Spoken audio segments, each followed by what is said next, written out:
Hello and नमस्कार everyone. अगर आप भी ये सोच रहे हैं कि हमें फैटी लिवर है और वो हर सेकंड या थर्ड पर्सन में मिलता है और ये बहुत कॉमन हो गया आजकल, ये कुछ नहीं करता, तो आप बिल्कुल गलत सोच रहे हैं। क्योंकि जब लिवर फेलियर तक बात आती है, सिरोसिस तक बात आती है, उसकी शुरुआत हमेशा फैटी डिपोजिशन से ही होती है। अब फैटी लिवर जब आपको हो रहा है तो आपको नॉर्मल सिम्टम्स दिख रहे हैं, जैसे वेट बढ़ना या आपका सेंट्रिक वेट टोन आ जाना, आपके लिवर के आसपास फैट एक्यूमुलेशन होना, फटीगनेस होना, लिवर के एंजाइम्स बढ़ना, भूख ना लगना।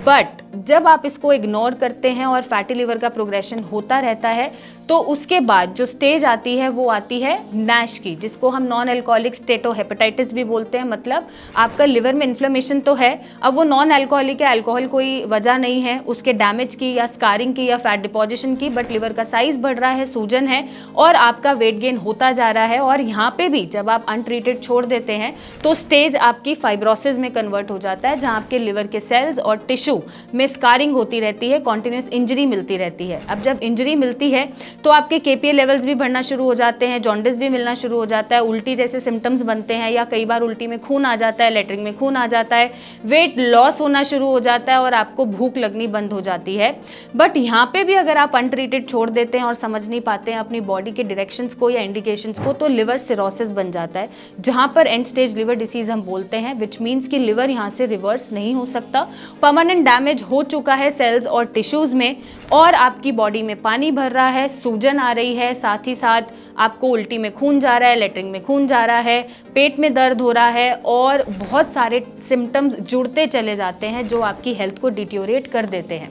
तो अगर आप ये सोच रहे हैं कि फैटी लिवर को हम अनट्रीटेड छोड़ सकते हैं और उस पर कोई ध्यान नहीं दें, अपने आप ठीक हो जाएगा, तो ऐसा नहीं होगा। क्योंकि धीरे धीरे जब प्रोग्रेशन होती है तो वो लिवर फेलियर तक आपको पहुंचा सकता है और ट्रांसप्लांट की भी नौबत पे ला सकता है। अब सवाल ये उठता है कि इसको ठीक कैसे करना है। अगर आपको कोई भी सिम्टम दिख रहा है, जैसे वेट गेन, डाइजेशन इम्प्रॉपर है या बहुत ज़्यादा जी मचला रहा है, अनएक्सप्लेन वेट गेन हो रहा है, तो आप एक बार अपना एलएफटी और अल्ट्रासाउंड ज़रूर कराएं और उसमें अगर फैटी लिवर आता है तो उसको ठीक करना शुरू कर दें। क्योंकि आप इसको अनट्रीटेड छोड़ देंगे तो ये लिवर फेलियर तक पहुंच सकता है।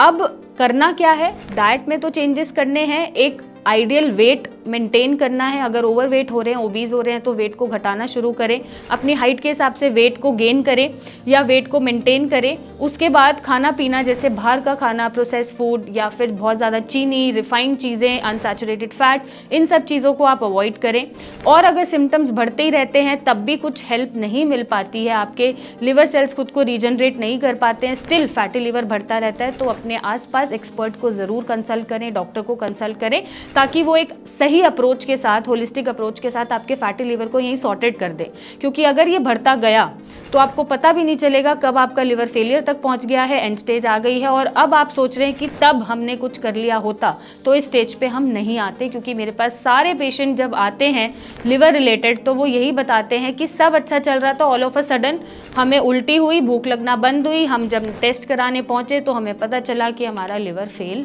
हो रहा है या सिरोसिस में पहुंच गया है। तो ये आपको, अगर इस शॉक से बचना है तो आपको अपने लिवर को हेल्दी रखना पड़ेगा। रूटीन चेकअप कराइए हर 6 मंथ्स में, एलएफटी अल्ट्रासाउंड ज़रूर कराइए, और अगर उसमें कुछ भी रीअरेंजमेंट्स मिलती हैं तो आप उसको वहीं से मेंटेन करना शुरू करें, मैनेज करना शुरू करें, ताकि आपको ये शॉक ना मिले।